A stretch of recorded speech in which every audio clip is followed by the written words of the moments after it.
Hello, I'm James Smith. Welcome to a very special Total Access pre-fight edition of In This Corner with Robert the Ghost Guerrero. On Saturday, May the 4th at the MGM Grand in Las Vegas and on Showtime pay-per-view, Robert the Ghost Guerrero takes on unbeaten pound-for-pound king Floyd Mayweather. Just a few weeks out before the bout, Guerrero granted In This Corner total access. Robert discusses his boxing career from the embryonic stages to winning 4 world titles in 4 weight divisions. We'll also hear from Robert's dad and trainer Ruben Guerrero as they both explain about their unique in and out of the ring relationship and how it has been so successful where so many other father-son boxing trainer relationships have failed. Robert also opens up about his wife Casey's battle with leukemia and how he feels that struggle makes a fight with Floyd Mayweather or any other fighter pale in comparison. Then we step inside the squared circle with this determined and talented southpaw as he demonstrates some of the skills and techniques that have made him a world champion and he feels will enable him to pull off a shocker over Floyd Mayweather come May the 4th.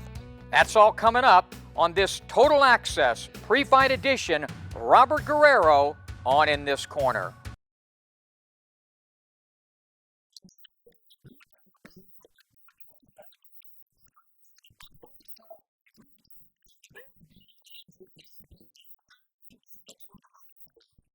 In This Corner TV, Smitty, missing the late, great Tony Rila. We're at the IBA gym. The Ghost, Robert Guerrero, he takes on Floyd Mayweather May the 4th at the MGM Grand. You wrapping your own, are you doing this wrap for me here or what? This wrapping your own hands thing? No, I like to wrap my hands all the time. It's funny, certain fighters are like that. Why is it with you that you like to do your own? I think when you have somebody wrapping your hands, it's like a prima donna thing. You know, wrap my hands. I know when a construction worker goes to work, he don't go and say, hey boss, nail the hammer, nail the nail in for me. So, are you that old school? Where do you get this from? Is Papa rubbing off on you or what? It's the way I was raised, man. The way I was raised, and you know, you got to come and take care of business wherever you're at. Well, let's talk about one of the things that's helped you become the man and fighter that you are is your dad. Tell us about this unique relationship, how it started and how it's blossomed into what it is. You know, just the way he raised me. He raised me tough, raised me to work hard. You know, throughout my life, I mean, whatever I do, you know, he's always raised us to just, me and my brother, just get out there and get it. Work hard, you know, don't let up and just do what you got to do. And, you know, that carried into boxing. You know, we love the sport. We grew up around it. You know, my grandfather was a fighter. My dad, my uncles, my brothers, cousins, I have aunts that box. So, you know, we just grew up around the sport, watching boxing all our lives also. And, you know, you take that hard work ethic from him just working hard all the time and you bring it into boxing and you got some talent, it's going to take off. I had all my boys boxing. They all boxed, you know, they did all the national tournaments. I had them all boxing, growing them up in boxing, and Robert was one of the smallest ones, you know, and he started showing up to the ring on his own, and he did himself. He just started coming to the gym, you know, and he started liking it, and I just started looking at him, and Dad, hey, love me up, Dad, do this. I pay attention to the kid, you know. I go, no, I got to take care of these guys. You go ahead and go play. He'll be, every time you want to come, jump in the car. I go, what are you doing in here? I'm going to the gym, Dad. I want to be in the gym. 5 years old. And he'll be putting on his own gloves, hitting the bag. You know, he just grew up in the gym.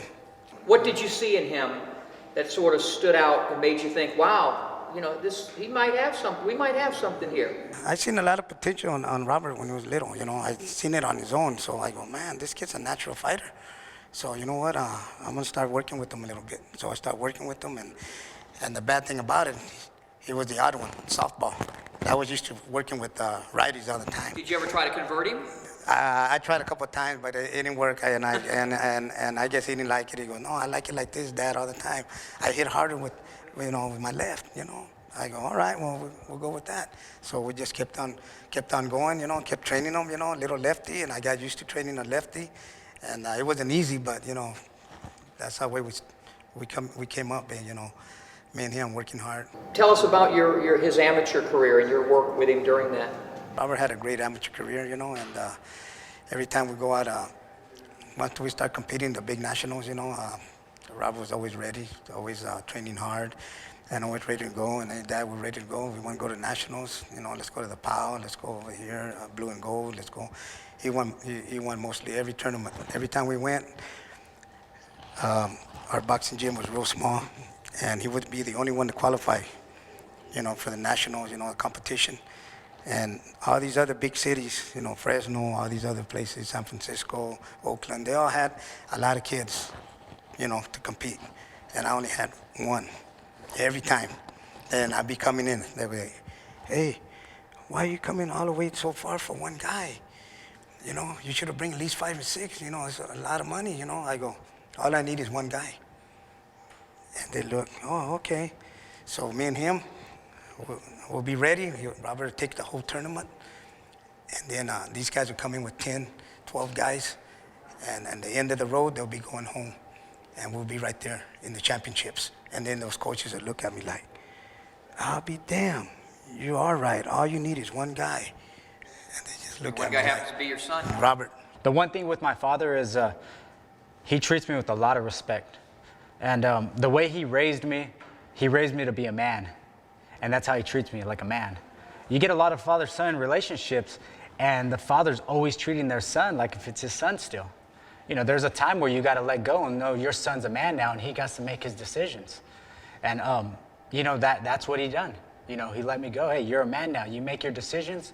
I raised you to make the right decisions, and hopefully you do. But I'm going to treat you like a man. And that's what he does. And that mutual respect between us, it's like, father-son, and it's like a friendship. Because, the egos go out the door. We hang out, we have fun together, we train together, we get home, that father-son relationship, comes into play also. And, it's just one of those things, when you have that respect for each other, it works. Robert loves me. Me and him are, we're best friends. We're like best brothers. Me and him are like brothers, Mm-hmm. He don't treat me like his dad, he treats me like a brother. That's how close we are, And outside the ring, man, we love each other. We love each other, me and my son. Back with more Total Access Pre-Fight Edition with Robert the Ghost Guerrero. You've done a tremendous job. Hopefully a lot of not only fighters, but people in general will follow the remarkable way you've handled the situation with Casey with the leukemia. It's not easy fighting to begin with, but fighting knowing that your wife, significant other, and best friend is fighting for her life had to be one of the most difficult, certainly a lot more difficult than Floyd Mayweather May the 4th. Oh, I look at May 4th like, it's Disneyland, man. It's a playground, getting in that ring. What I've seen with my wife, what she's been through, through chemos and radiation and just all these different side effects, and especially being a caregiver for her. When I stepped away from boxing, I stepped away to be her caregiver. Not just to be there by her side, but to be her caregiver, to take care of her, give her the shots she needs, make sure she's taking her medicine, cooking her food for her, making sure that all the meals are right. I had to step it up and really be there for her. So, just that mental stress, everything that comes along with it, it makes you a better person. It makes you a stronger person mentally. He's a very tough kid, and I won't know how he would handle that. How he could handle, doing his boxing career, and then taking care of his wife, sleeping next to her, doing her medication, putting her shots in, everything, and that's very hard. And people don't understand that, during Robert's career, he had 2 battles he was fighting, boxing and his wife, his wife with leukemia. And now, people are gonna find out that, we beat all that. He beat all the cancer. Thank God, he's a big believer in God, Robert, and he never stopped believing in God, And when she was real sick, she needed a bone marrow, and they go, you know what? The doctor told Robert, you know what? She needs a bone marrow. She ain't gonna make it. And then I seen it in my son's eyes, and I go, man, this ain't good.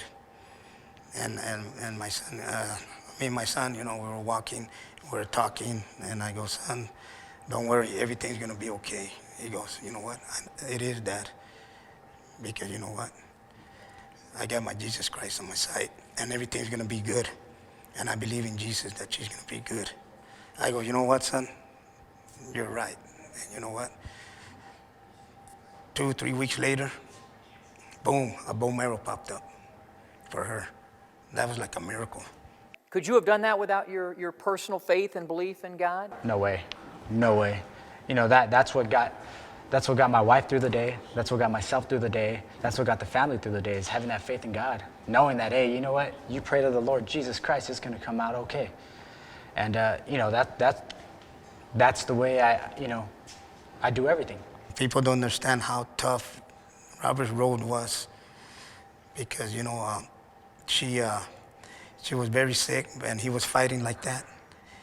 And all his boxing career, he was fighting some of the toughest guys, and he had always had her sick on his mind.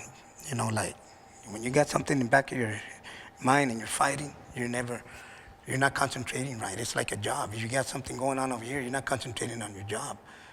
And that's tough to do when you can't concentrate on your job. And you know what? Robert would find a way to win. That's how tough Robert was. And now they're gonna find out on May 4th. Everything's good. You know, every time I get in that ring, it's, you know, putting God first. You know, he's blessed me with just so much leading up to this fight. I know I'm prepared for this. Do you feel you are right now at your best as a fighter? Oh yeah. I feel right now is perfect timing for everything. You know, perfect timing to take over boxing. You know, 147 pounds, I feel great. You know, my body's fresh. You know, I've made a huge impact at 147. And, you know, now it's time to take down the pound for pound best fighter in boxing.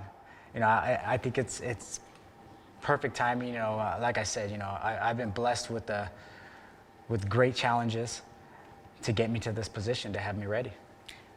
I said it here about a month ago when we taped the Countdown show. I was asked, how do you beat Floyd Mayweather? And I said, well, Floyd Mayweather he's a reflex fighter.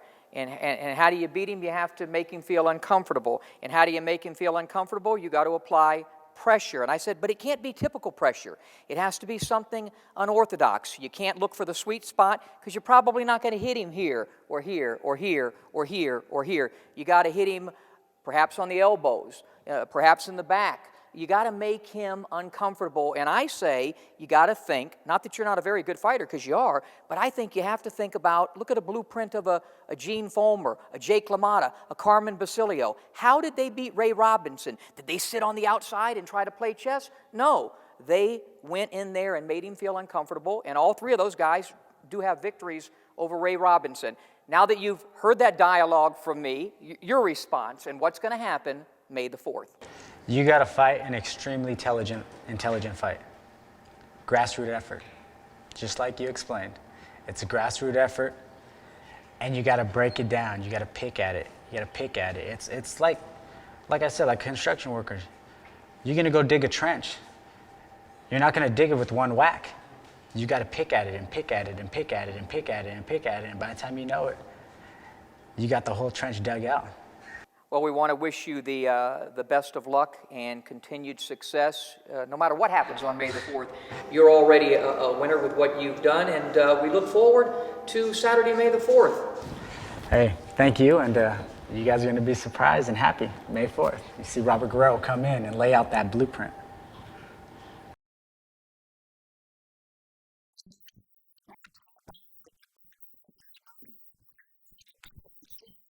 At the IBA gym in Las Vegas, Camp Guerrero with the champ, the Ghost, Robert Guerrero.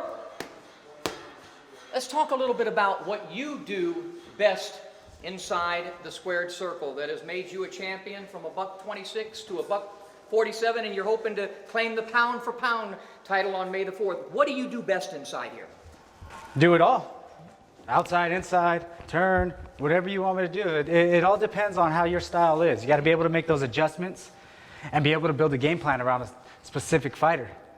Well, you're a very good southpaw. Now, in my opinion, the most important punch in boxing is the jab. In your case, it's the right jab. Give us a little illustration of the Robert Guerrero jab and the variations and what you're trying to accomplish. Well, with the Robert Guerrero jab, it's a long jab, long rangey jab. See how from here? See how long my jab is? So it's more of a long rangey jab, and it's a constant jab. So you keep it, you keep working it. Yep. It's the most important. One of the most important punches is that jab. Right. Jab. Give us an idea of some of the variations you do off the jab. Like give us a power jab, for example. You know, it'd be a tap, tap, tap, pop. Stick. Not in an angle. Nice stiff jab. Wow. So you could come off the jab with a lot of power. Yeah. Most guys can't. A lot of guys can't do that. From a short distance from here to here, back there it can be just straight power. So it'll be a tap. And they don't see that. They don't see it coming. Yeah, and a lot of people, when they get hit with that second little tight jab, it's effective. You certainly look strong in your last fight all the way through against Berto. One thing that he found out early was that you have some pop in that straight left hand. Give us an illustration of how you set up that powerful straight left off the right jab. So I'll be here, sticking that jab, jab, wham. As soon as that jab sticks, it's like a blinder. That left hand comes solid. So these guys get thinking about this jab. Thinking about the jab and turn it over. Exactly. A lot of torque in it too, a lot of power in that punch. It's nice to be able to have the powerful jab and the powerful. The funny thing is I haven't really got to hit somebody hard with the left hand. Why not? Usually it's just nice and smooth. I haven't really torqued somebody with it. So Well, you hope to do that May the 4th. May 4th, I'm going to do that all night. One of the things that you did such a great job of in your last few fights, again, especially the Berto fight, fighting in the pocket, fighting on the inside. Let's talk about that and how Robert Guerrero, with all that distance, is able to do it so well from the inside. You know, just being able to change it up, like I said, being able to fight different styles, and recognizing different things in the ring. Where with Berto, I knew he thought he was the bigger, stronger guy. He thought he was just going to overpower me. So then I baited him in. Okay, you're the stronger guy. Act like I couldn't hold him off. As soon as he made that move, and I ripped him with a hard, solid shot. And then that's where, once he was befuddled, I knew, okay, now his wheels are turning. This guy has power. So he started to freeze up. That's why when I stepped on the inside, kept my foot on the outside of his left foot, and just stayed off to the left of him, and just dug, and just imposed my And body constantly strength. backing him up. Yeah, you know, just imposed my body strength on him, and just dug away to the body. He found out how strong you were by a maneuver you made. Talk about that, where you basically threw him against the ropes. Yeah, he tried to slip out this way to the right, and I grabbed him. I stepped off, grabbed him, and threw him back this way, and started digging him again. So he was trying to use his speed and his strength to get out, and I just To strengthen the arm, grab him, and then just torqued him back Throwing this back. way, and then jumped back on him. Once I did that, he was just like, this guy's way stronger than I thought. For any fighter, controlling the landscape is very important. It's part of ring generalship. One of the ways you do it is your stance, your body positioning, and having that foot on the outside. Explain that and how you get in that position, because you always have pretty good balance. Well, yeah, with that, you know, keeping that foot on the outside with me, it's always having that angle. Always having Your that case angle. is a southpaw, the right. Yeah. Yes, sir. And using that jab, positioning yourself with that jab to get into that angle and have that. So when a lot of guys are fighting to be on the outside, me, I'm doing it with the jab. Yeah. Positioning my foot with the jab to the outside. So no matter which way, even if he steps, you're still putting him back where you want him. Yeah. So you're controlling it. You're controlling the pace. You're controlling the pace. A lot of people want to throw fast and snapping and throw everything. I like to thump my name.